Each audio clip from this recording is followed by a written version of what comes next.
아는 만큼 누리는 예배라는 책을 기초로 해서 예배에 관한 시리즈 말씀을 전하고 있습니다. 오늘은 찬양에 대한 말씀을 전하겠습니다. 제가 가만히 생각해 보니까 처음 교회에서 봉사를 시작했던 부서가 찬양대였습니다. 어린 양 찬양대, 초등학생들로만 구성된 찬양대였는데요. 중고등학생이 되어서도 청소년 찬양대였던 찬양대에서 봉사를 했습니다. 고등학교 2학년 때는 주로 임원을 뽑는데 제가 찬양대 총무로 뽑혀서 섬겼던 기억이 나고요. 이제 저는 몰랐는데 나중에 그 권사님 한 분이 알려주시기를 제가 학생 찬양대의 총무였을 때 신기록을 하나 세운 게 있대요. 그래서 뭐예요? 그랬더니 제가 총무 시절에 찬양대 인원이 제일 많았대요. 그래서 정확히 지금 기억은 안 나지만 한 주는 120명이 넘는 찬양대원이 섰던 날도 있었다고 합니다. 근데 그 기록이 아직도 안 깨지고 있대요. 그리고 앞으로 깨질 이유도 없는 게 그 찬양대가 없어졌어요. 여러분 한번 상상해 보십시오. 중고등학생들로만 이루어진 찬양대 120명이 가운을 딱 입고 이 앞에 네 줄로 서서 찬양한다고 생각해 보시면 생각만 해도 감동이지 않습니까? 감동이죠? 우리 할렐루야 찬양대도 그렇게 되기를 축원합니다. 120명 할렐루야. 네. 많은 교회가 찬양대와 성가대라는 용어를 이제 똑같은 용어로 간주해서 사용합니다. 화면을 보시면 이제 찬양대가 있고 성가대가 있는데 찬양대가 더 좋은 표현입니다. 성가는 신성한 노래라는 뜻입니다. 그런데 이 용어는 다른 종교에서도 사용하는 용어입니다. 예를 들어서 불교의 찬불가는 불교의 성가예요. 근데 찬양은 기본적으로 성가와 의미가 다릅니다. 찬양은 히브리어 단어 할렐루야의 기본형인 할랄이 번역된 단어입니다. 이 단어는 대개 하나님을 찬양하라 라는 명령적 권고에 많이 사용되는 단어입니다. 그러니까 오직 주님만이 유일한 경배의 대상이 되신다는 의미가 전제되어 있는 단어입니다. 성경에 사용된 용어의 용례를 보니까 찬송이라는 단어가 214회 쓰이고 찬양이 90회, 찬미가 4회 쓰이지만 성가라는 말은 성경에 있는 단어가 아닙니다. 1913년 평양의 장대현 교회, 그러니까 우리 나라에서 아마 가장 오래된 장로교회 중에 하나일 건데요. 최초로 조직된 한국교회에 찬양 조직이 있었습니다. 성가대가 아니었어요. 찬양대였습니다. 대부분 학자들은 교회에서 성가대라는 용어를 언제 쓰이기 시작했느냐, 일제강점기 때 일본의 영향으로 썼다라고 얘기들을 합니다. 제가 기사 하나를 좀 보여드릴 텐데요. 제 교단 얘기가 아니고 제 개인 말이 아닙니다. 대한예수교장로회 통합측 같은 교단은요, 아예 교단 차원에서 이런 용어들은 쓰지 않습니다 라고 기사가 났던 게 있어요. 그래서 성가대를 찬양대로, 그러니까 현대적인 용어로 어법에 맞지 않은 건 바꾸고 또 다른 종교의 어떤 습성이 섞여 있는 단어들을 바꾸자라는 기사가 난 적이 있는데, 찬양대라고 쓰자고 교단 차원에서 결의를 한 교단도 있습니다. 여러분, 찬양이 좋은 용어입니다. 찬양대가 성경적으로도 역사적으로도 옳은 말입니다. 여러분, 찬양이라고 하는 단어를 자주 사용하시기를 바랍니다. 제가 청년 시절에는 이제 찬양대를 떠나서 주로 찬양팀에서 악기 반주를 하며 많이 섬겼습니다. 이렇게 돌아보니까 저는 어린 시절부터 목사 안수를 받을 때까지, 그리고 받고 나서도 늘 찬양하는 자리에 이렇게 있었습니다. 그래서 제가 자주 하는 기도가 있는데요. 여러분들도 이 기도를 여러분의 기도로 만드셨으면 좋겠습니다. 하나님, 나의 삶에 찬양이 멈추지 않게 하옵소서. 이렇게 많이 기도합니다. 여러분의 기도가 되시기를 축원합니다. 찬양의 자리에서 제가 오랫동안 섬기면서 제 나름대로 느낀 점이 몇 가지가 있습니다. 이건 제 개인적인 생각인데요. 첫 번째, 실력이 좀 있어야 되겠다라는 생각이 들었어요. 왜 영성, 신앙보다 실력을 먼저 언급했을까요? 음악이라는 도구를 사용하기 때문에 어느 정도 음악을 편안하게 다룰 줄 알아야 하나님을 찬양하는 일에 집중을 할 수가 있습니다. 악보를 보는데 정신이 없고 음표와 또 코드나 이런 데 보는데 정신이 없어서 만약에 찬양의 가사 하나님을 높이는 그런 찬양하는 일에 내가 집중하지 못하면 그거는 좀 어렵겠죠. 그래서 하나님을 높이고 내가 은혜를 받고 또 은혜를 끼치는 일에 집중할 수 있도록 나아지기 위해서 또 훈련도 해야 하는 것이 찬양입니다. 두 번째 제가 느낀 것은 세심한 주의와 깊은 영성이 필요하다는 겁니다.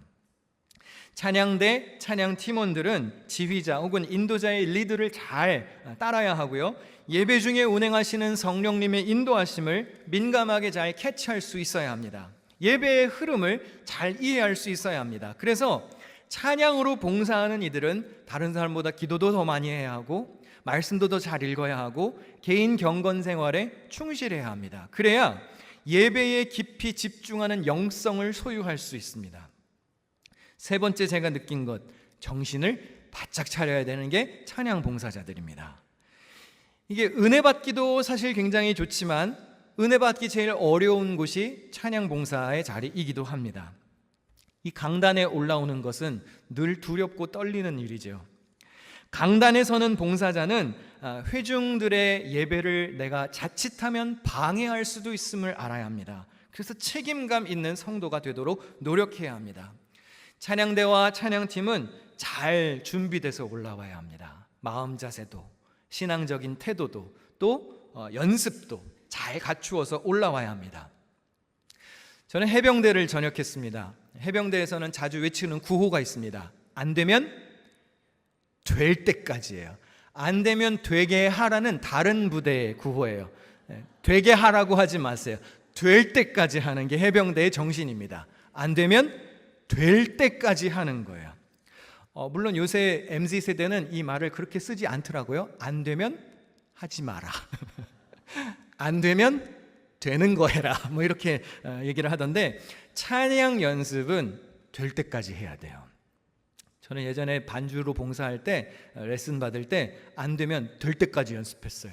그래서 연습 시간은 정해놓고 하는 게 아니에요. 될 때까지 하는 겁니다. 오늘 시편 33편 3절 말씀을 한번 같이 읽어보기를 원하는데요. 같이 읽겠습니다. 시작.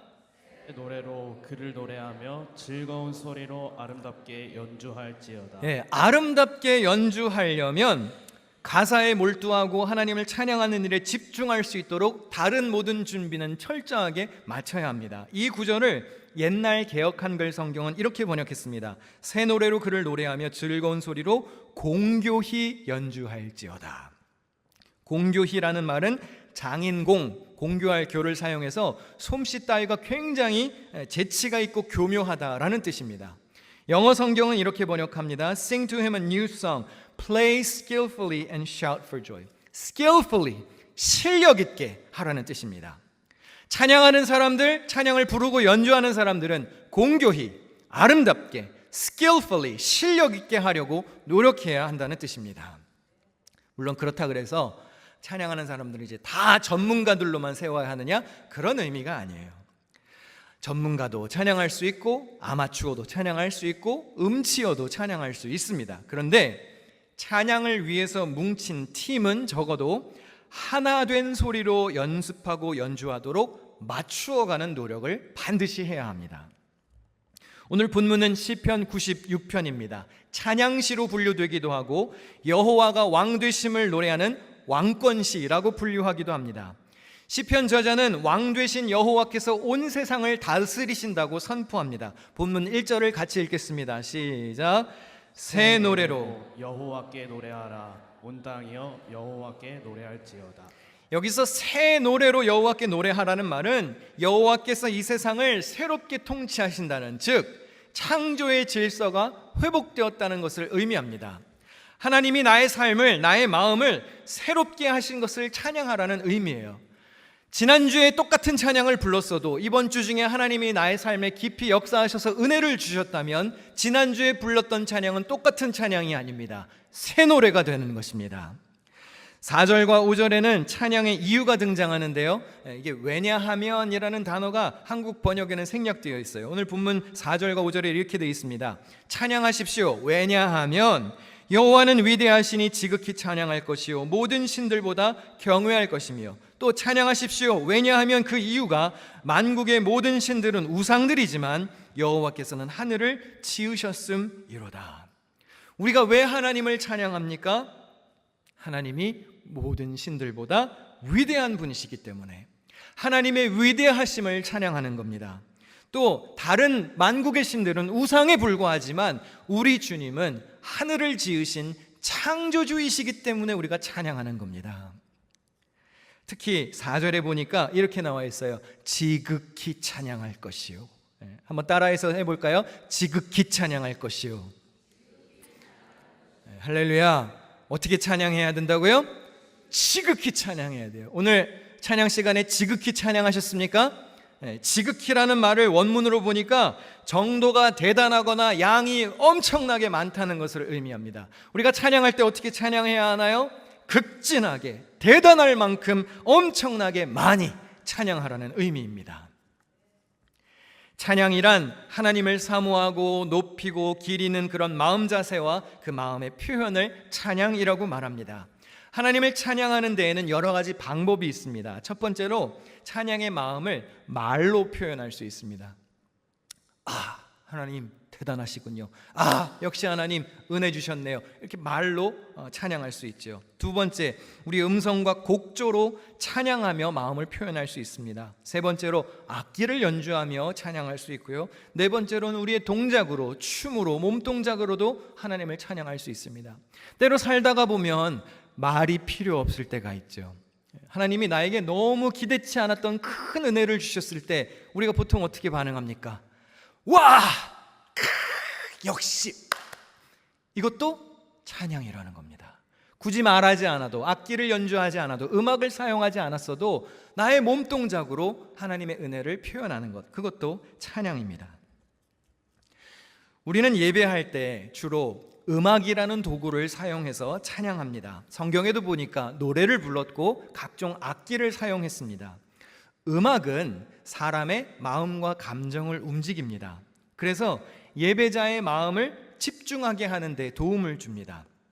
물론 예배의 본질은 영과 진리로 예배하는 것입니다. 그런데 그렇다 그래서 이 기초적인 요소가 가장 중요한 것은 맞지만 예배를 돕고 보완하는 요소인 음악도 결코 무시할 수는 없습니다. 음악은 신앙의 정서를 형성하는 데 큰 역할을 합니다. 쉽게 말해서 우리가 찬양 시간에 아무런 악기도 없이 생목소리로 찬양하는 것보다는 피아노도 치고 드럼도 치고 기타도 치고 악기를 연주하면서 음악을 사용해서 찬양할 때 더 힘이 나게 되는 것이죠. 생생함과 감동이 더해질 수 있는 겁니다. 물론 음악도 다양하게 활용합니다. 역사적으로 보면 어떤 때에는요, 아예 교회에서 음악을 못 사용하게 했던 적도 있습니다. 마틴 루터나 켈빈 같은 종교 개혁자들은요, 피아노나 오르간도 사용하지 못하게 했어요. 그래서 오직 목소리로만 찬양하게 한 적도 있습니다. 왜 그러느냐? 음악의 아름다움에 미혹되어서 하나님을 찬양하는 일을 가리울까 봐 심지어는 한 음으로만 찬양해야 된다라고 주장하는 사람들도 있었어요. 여러분 찬송가가 있으시면 한번 펴보시겠습니까? 찬송가 636장을 한번 펴보시겠어요? 찬송가 636장. 자, 펴셨습니까? 자, 찬송가가 있으시죠? 없으신가요? 찬송가 636장. 이건 어떻게 불러야 되나요? 앞에 보면은 음이 다 하나예요. 하늘에 계신 우리 아버지 이렇게 부르는 건가? 4절 보니까 지휘자님 이거 어떻게 불러야 되는 거예요? 우리가 우리에게 죄 지은 자를 사하여 준 것 같이 이렇게 약간 그런 요소가 들어가 있죠. 그러니까 이렇게 음악적 요소에 하나님을 찬양하는 일을 가리지 않도록 그냥 한음만 갖고 찬양하라 라고 말하는 사람들도 있었습니다. 되게 심심하지 않을까요? 오늘 우리가 한 20분 가까이 찬양을 불렀는데 계속 한음으로만. 마지막 찬양이 뭐였죠? 보라 보라 하나님 구원을, 보라 하나님 능력을. 이러면 너무 단조롭잖아요. 어떤 이들은 찬송가를 굉장히 좋아합니다. 또 찬송가만 찬양이라고 인정하시는 분들도 있어요. 저도 시골에서 할머니들과 목회할 때 찬송가 참 많이 불렀습니다. 찬송가 그전에는 몰랐는데 한 4년 동안 할머니들하고 찬송가만 부르다 보니까 찬송가 가사가 정말 좋더라고요. 그리고 특별히 좋은 가사는 다 2절과 4절에 있어요. 그래서 찬송가 부를 때 1절 건너뛰고 뭐 2절 건너뛰고 저는 그런 거 별로 안 좋아해요. 왜냐하면 좋은 가사가 다 2절 중간에 껴 있거든요. 제가 대표적으로 몇 곡만 좀 소개하려고 하는데요. 366장 2절 어두운 내 눈 밝히사, 우리 같이 한번 불러 보실까요?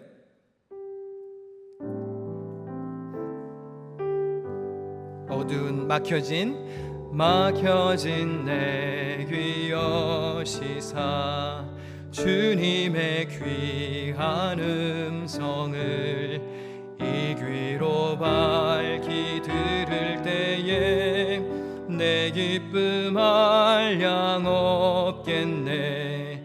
깊으신 뜻을 알고자 엎드려 기다리오니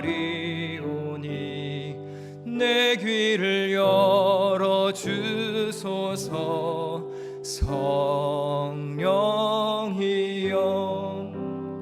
일부 예배 때는 찬양대가 없어서 설교 듣기 전에 매주 이 찬송가를 부릅니다.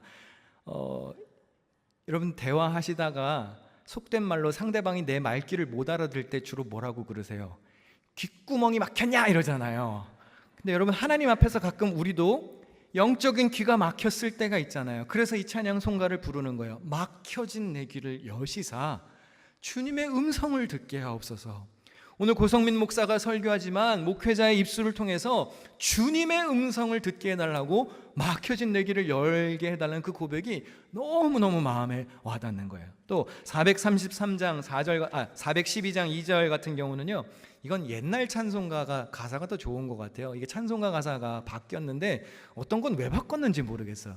2절 한번 같이 불러보실까요? 내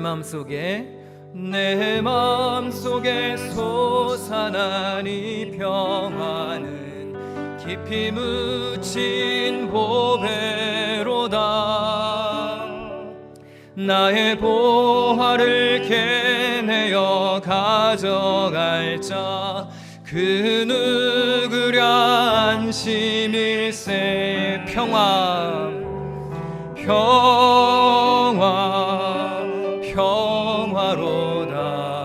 하늘 위에서 내려오네.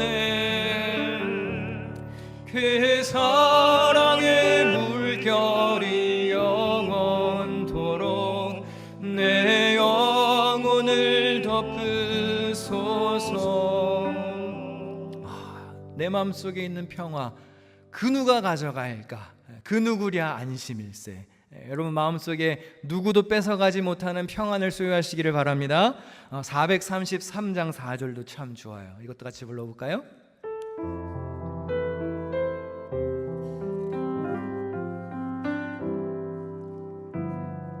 이 세상 내가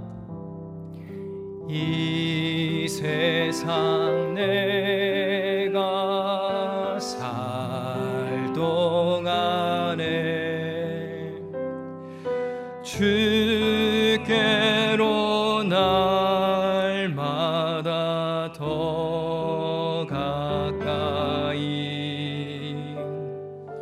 저 배는 천국 나 들어가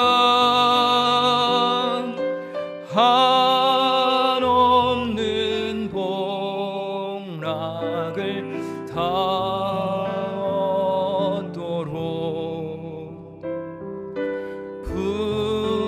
풍성한 은혜를 주옵소서.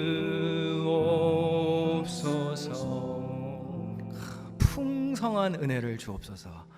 제일 좋아하는 찬송가인데요. 오늘도 풍성한 은혜를 누리시기를 바랍니다. 우리 한 장만 더 불러볼 텐데요. 특별히 이제 제가 아프고 나서 더 마음속에 와닿는 가사예요. 혹시 여러분 마음적으로, 육체적으로 불편하신 분이 있으시다면 오늘 지금 치료하시는 하나님을 믿는 마음으로 우리 찬양 한번 같이 또 불러보실까요?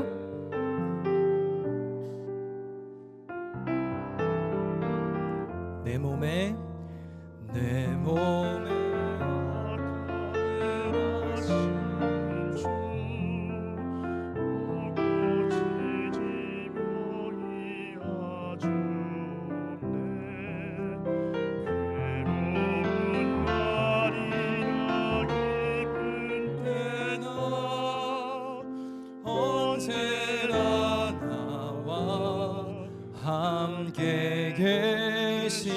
언제나 주는 언제나 주는 날 사랑하사 언제나 생명 주시나니 영광의 그날에 이르도록 언제나 주만 바라봅니다.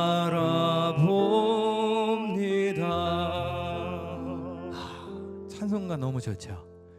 우리 이것만 하다 그냥 맞춰도 될 것 같아요, 그렇죠? 찬송가 참 좋습니다. 근데 찬송가가 645장까지 있는데 80% 이상은 다 서양 노래예요. 서양 노래 중에서도 가곡과 민요 같은 거에 가사만 바꿔서 부르는 것들도 많아요. 찬양은요, 너무 편협적인 생각을 갖는 것은 좋지 않습니다. 뭐 시편만 불러야 된다, 뭐 찬송가만 좋다, 뭐 악기를 사용하면 안 된다, 뭐 이렇게만 해야 된다. 그것은 별로 좋은 생각이 아닙니다. 에베소서 5장 19절 다 같이 읽어보겠습니다. 시작. 시와 찬송과 신령한 노래들로 서로 화답하며 너희의 마음으로 주께 노래하며 찬송하며. 네, 시, 찬송, 신령한 노래로 찬양하라고 했습니다. 시편도 부르고 찬송가도 부르고 각종 은혜로운 노래도 하라는 겁니다. 성경에 나온 대로 하시기를 바랍니다. 악기도 연주하고 노래도 부르고 춤도 추고 우리는 하나님이 우리에게 허락하신 모든 것을 다 사용해서 찬양의 도구로 쓸 수 있어야 합니다. 옛날 찬송가도 좋고 최근에 발표되는 최신곡도 좋고 어린이 찬송도 좋고 다양한 찬양을 가지고 주님을 경배해야 합니다. 찬양대, 찬양팀, 어떤 연주단, 중창단 등 찬양을 위해서 결성된 단체는 예배 중에 찬양을 하기 위해 강단에 올라옵니다. 강단에 선다는 것은 구별된 사람이라는 뜻입니다. 특별히 찬양대 같은 경우는요, 거룩한 예복을 입습니다. 예복을 입는다는 것은 구별된 사람으로 그에 합당한 삶으로 본이 되어야 한다는 뜻입니다. 그래서 찬양을 맡은 사람들은 다른 이들보다 신앙의 자세가 더 반듯해야 합니다. 하나님이 찾으시는 예배자의 샘플이 되어야 합니다. 그래서 음악적인 재능을 훈련하고 갖는 것도 좋지만 그의 믿음의 자질, 신앙적 자질이 잘 갖추어졌는지를 꼼꼼하게 따져야 합니다. 왜냐하면 찬양대, 찬양팀은 회중을 대표해서 찬양하는 것이기도 하고 회중을 찬양으로 인도하는 사람들이기 때문에 그렇습니다. 그래서 다른 이들보다 모범적이어야 합니다. 만약에 나의 예배 태도가 좋지 않다, 신앙적으로 본이 되지 않는 사람이 앞에 나와서 찬양을 한다, 그러면 아마 다른 교우들에게도 절대로 본이 될 수 없을 겁니다. 남유다에 여호사밧이라고 하는 좋은 왕이 있었습니다. 여호사밧 통치 시절에 이방 국가들이 연합해서 유다를 치러 옵니다. 여호사밧이 기도하며 하나님의 뜻을 구하고 백성들에게 금식을 선포합니다. 연합군을 무찌르려면 대단한 군사력도 필요했을 것이고 또 기가 막힌 전략도 있어야 했을 겁니다. 그런데 여호사밧이 택한 전술이 무엇이었습니까? 우리 역대하 20장 21절에서 22절 다 같이 읽어보겠습니다. 시작.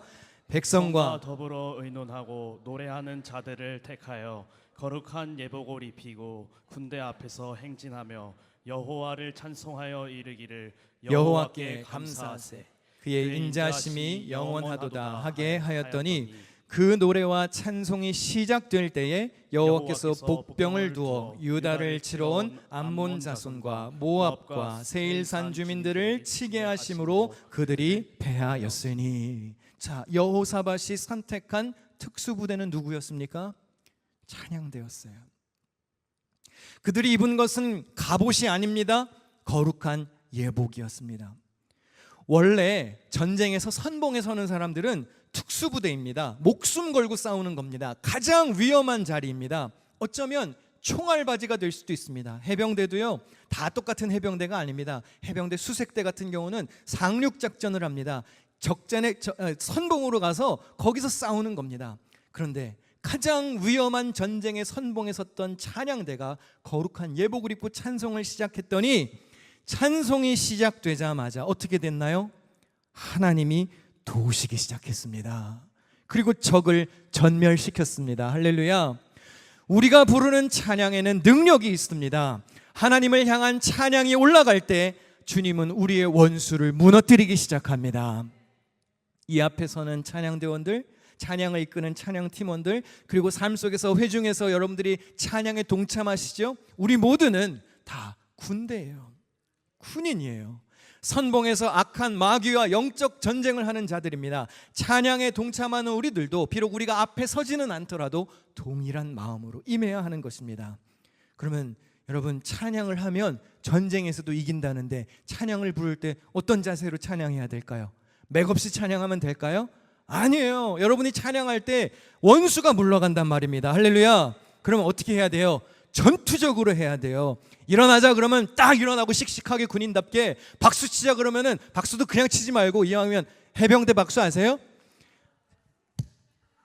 천당에서 지옥으로 내 이길 거야 막 이런 태도로. 예. 왜냐하면 적군이 무너지니까. 할렐루야. 그냥 하지 말라는 거예요. 여러분의 찬양에 능력이 있습니다. 박수도 세게 치시고 찬양 소리가 올라가면 올라갈수록 사탄의 권세는 무너질 줄로 믿습니다. 어둠의 세력에 사로잡혀 계십니까? 찬양으로 승리하셔야 합니다. 찬양과 일반 세상 노래는 다릅니다. 어떻게 다를까요? 살다가 보면 인생이 잘 마음대로 되나요? 마음대로 안 되나요? 네? 마음대로 안 되죠? 마음대로 안 될 때가 더 많아요? 잘 될 때가 더 많아요? 안 될 때가 더 많지 않아요? 그러면 세상에서 내 뜻대로 일이 잘 안 될 때 세상은 이런 노래를 불러요. 혹시 저기 김건모라는 가수를 아세요? 서울의 달 혹시 들어보셨어요? 기가 막힌 노래예요. 한번 들어보실래요? 이거 되나요? 네.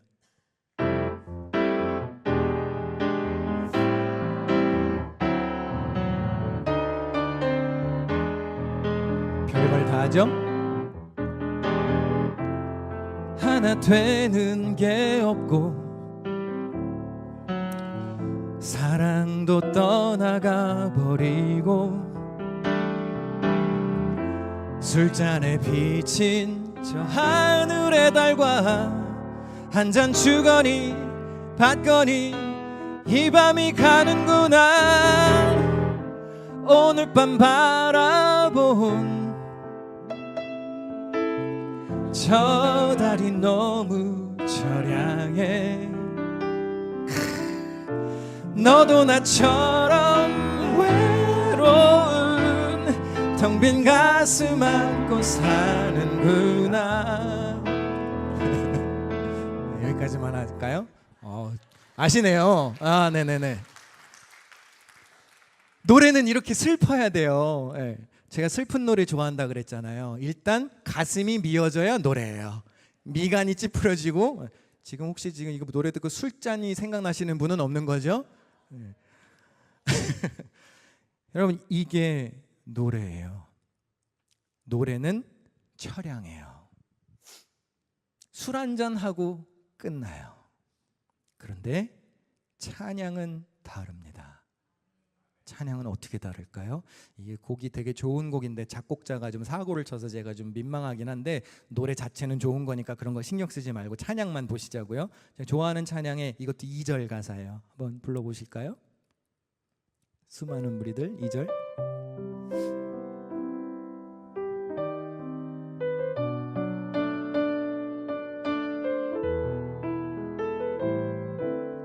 같이 불러보겠습니다. 나의 계획이 실패하고 나의 계획이 실패하고 나의 소망이 끊어질 때 삶의 주관자 되신 그분 앞에 나의 무릎을 꿇어 경배하네. 나의 삶을 그분께 맡길 때 비로소 나의 마음 평안해. 구원의 반석 되신 예수의 이름을 소리 높여 찬송하네. 여기까지만 불러보고 반주 계속 해주시고요. 믿음을 가진 자의 찬양과 그렇지 않은 자의 노래가 무엇이 다르죠? 노래는 달빛을 보며 술 한 잔을 생각나게 합니다. 뭐 그게 저주받은 인생은 아니겠죠. 그런데 그냥 노래는 거기서 끝납니다. 처량하고 슬프고 그냥 잠깐 위로하고 해결책이 없습니다. 근데 찬양은 우리의 삶의 주관자를 보게 합니다. 기쁠 때도 슬플 때도 모든 상황을 다스리시는 하나님의 주권을 보게 합니다. 그게 찬양입니다. 비록 내 마음대로 인생이 안 될 수도 있어요. 나의 계획이 다 실패하고 되는 게 하나도 없고 사랑도 떠나고 가정도 내 마음대로 안 되고 사업도 내 마음대로 안 돌아가지만 나의 창조주 전능하신 하나님 앞에 내 무릎을 꿇고 나아갈 때 거기서부터 임하는 하늘의 평화가 있다는 것입니다.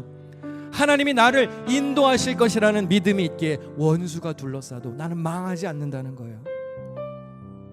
하나님을 찬양할 때 주님이 나를 붙잡고 계신다는 그런 확신으로 나아가는 겁니다.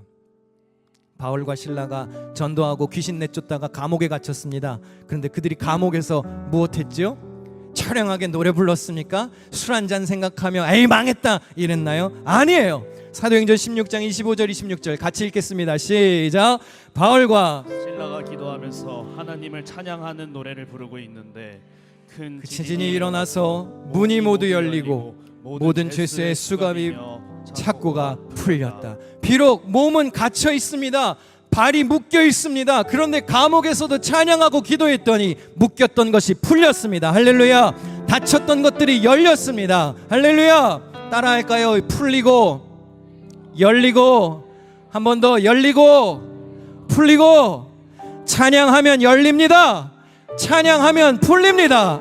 감옥에서 찬양했던 바울과 신라를 향해서 사람들은 조롱했을 거예요. 아유 저 미친놈들 저거 뭐하고 있는 거냐 저거 그랬을지 모릅니다. 그런데 찬양할 때 하나님이 일하시기 시작합니다. 삶을 통치하시는 하나님을 바라보며 찬양하며 사시겠습니까? 아니면 오늘도 그냥 신세 한탄하다가 돌아가시겠습니까? 일평생 하나님을 찬양하며 여러분들의 막혔던 것들이 열리고 풀리는 그런 찬양의 주인공 되시기를 축원합니다.